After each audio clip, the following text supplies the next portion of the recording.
उस दौर में यूरोप की बड़ी बड़ी ताकतों के बीच पूरब के मसालों और खजानों तक पहुंचने की एक जबरदस्त होड़ मची हुई थी। ये एक बहुत ही हाई स्टेक्स गेम था और मैदान में कई खिलाड़ी थे।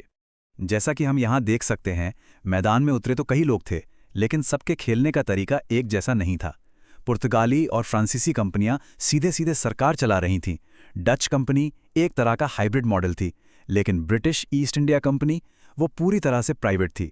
इसका सीधा मतलब था कि उसे सरकारी बाबुओं से ज़्यादा पूछना नहीं पड़ता था, फैसले तेज़ी से होते थे और उसका एक ही मकसद था, मुनाफा। और इस मुनाफे के लिए वो कोई भी हद पार करने को तैयार थी। और इसी मुनाफे की तलाश को आधिकारिक बनाने के लिए 31 दिसंबर 1600 को क्वीन एलिजाबेथ प्रथम ने इस कंपनी को एक रॉयल चार्टर यानी एक शाही फरमान दिया। इस चार्टर ने उन्हें केप ऑफ गुड होप के पूर्व में यानी अफ्रीका के दक्षिणी सिरे से लेकर आगे के पूरे इलाके में व्यापार करने का 15 साल का एक्सक्लूसिव लाइसेंस दे दिया। यहीं से इस महागाथा की औपचारिक शुरुआत हुई। अब कहानी का रुख भारत की तरफ करते हैं। यहां पहुंचकर कंपनी कोई विजेता नहीं थी, बल्कि वो उस वक्त के शक्तिशाली मुगल दरबार में एक याचिकाकर्ता थी। वो व्यापार करने की इजाजत के लिए, आप कह सकते हैं, मिन्नतें कर रहे थे। इसको समझने के लिए इन दो कोशिशों को देखते हैं। 1608 में विलियम हॉकिंस मुगल बादशाह जहांगीर के दरबार में पहुंचे। उन्होंने अपनी जबरदस्त फारसी से जहांगीर का दिल तो जीत लिया, लेकिन व्यापार की पक्की इजाजत नहीं ले पाए, क्योंकि वहां पहले से मौजूद पुर्तगालियों ने उनका काम होने नहीं दिया। फिर 7 साल बाद 1615 में सर थॉमस रो आए, और उनकी कामयाबी का राज सिर्फ मीठी बातें नहीं थीं। सोचिए, जहांगीर हॉकिंस से इतने प्रभावित हुए कि उन्हें इंग्लिश खान का खिताब तक दे दिया। इससे ये तो साफ है कि मुगल दरबार में इज्जत तो मिल सकती थी, लेकिन व्यापार का अधिकार हासिल करने के लिए सिर्फ अच्छी फारसी बोलना काफी नहीं था। असली गेम चेंजर साबित हुई 1612 में हुई स्वाली की लड़ाई। सूरत के पास कैप्टन थॉमस बेस्ट के छोटे से ब्रिटिश जहाजी बेड़े ने पुर्तगालियों की एक बड़ी फौज को बुरी तरह हरा दिया। इस एक जीत ने मुगलों को अंग्रेजों की समुद्री ताकत का लोहा मनवा दिया, और बस इसके फौरन बाद उन्हें भारत में अपनी पहली स्थायी फैक्ट्री बनाने की इजाजत मिल गई। ताकत ने वो दरवाजा खोल दिया जो कूटनीति नहीं खोल पा रही थी। तो एक बार जब दरवाजा खुल गया, तो कंपनी सिर्फ छोटे मोटे गोदामों तक ही सीमित नहीं रही। धीरे धीरे उसने अपने किलेबंद शहर बनाने शुरू कर दिए, जहां उनका अपना कानून चलता था। यहीं से व्यापार के साथ साथ जमीन पर कब्जे के बीज बोए जाने लगे। हाँ, एक जरूरी बात, ये फैक्ट्री शब्द सुनकर ऐसा लगता है कि वहां कुछ बनता होगा, पर ऐसा नहीं था। असल में ये एक किलेबंद गोदाम होता था, एक ट्रेडिंग पोस्ट, जहां कंपनी के अफसर रहते और काम करते थे। इन अफसरों को फैक्टर्स कहा जाता था। और इसी मॉडल पर कंपनी ने भारत में अपनी ताकत के 3 सबसे बड़े किले खड़े किए। 1639 में मद्रास, फिर 1668 में बॉम्बे, जो उन्हें सिर्फ 10 पाउंड सालाना किराए पर मिला था, और 1690 में कलकत्ता। ये तीनों तटीय शहर आने वाले वक्त में भारत में ब्रिटिश राज के सबसे बड़े सेंटर बने।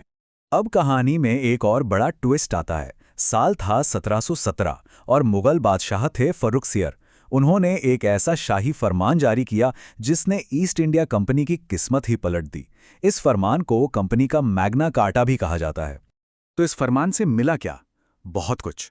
बंगाल में बिना कोई टैक्स दिए व्यापार करने की आज़ादी, जिसके बदले उन्हें बस एक छोटी सी सालाना रकम देनी थी। साथ ही उन्हें दस्तक जारी करने का अधिकार मिला। ये दस्तक एक तरह का वीआईपी ट्रेड पास था, जिसके होने पर कंपनी के माल को कोई रोक टोक, कोई चेकिंग नहीं होती थी। और तो और, कंपनी के बनाए सिक्के पूरे मुगल साम्राज्य में चलने लगे।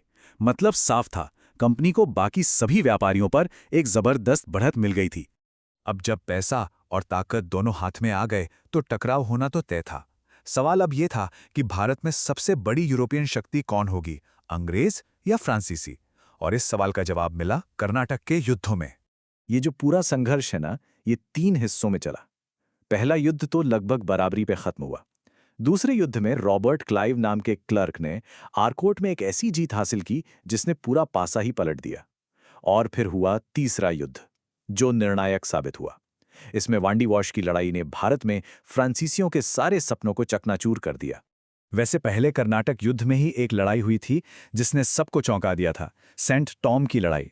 इसमें मुट्ठी भर फ्रांसीसी सैनिकों ने स्थानीय नवाब की हजारों की फौज को हरा दिया था।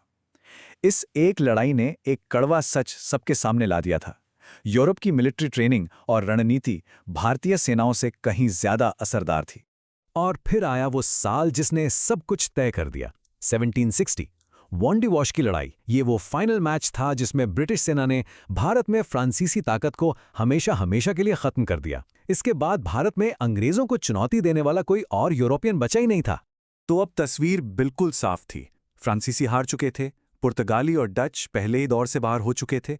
ईस्ट इंडिया कंपनी अब इस उपमहाद्वीप में अकेली सबसे बड़ी यूरोपियन ताकत बनकर खड़ी थी। 1763 की पेरिस संधि ने इस जीत पर आखिरी मोहर लगा दी।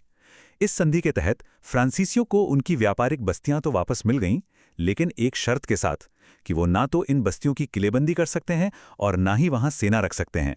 सीधे शब्दों में कहें तो उनकी ताकत को पूरी तरह से खत्म कर दिया गया था। और अब जब मुकाबले में कोई बचा ही नहीं था, तो कंपनी के सामने एक नया और बहुत बड़ा सवाल आ खड़ा हुआ। अब वो असल में क्या थी?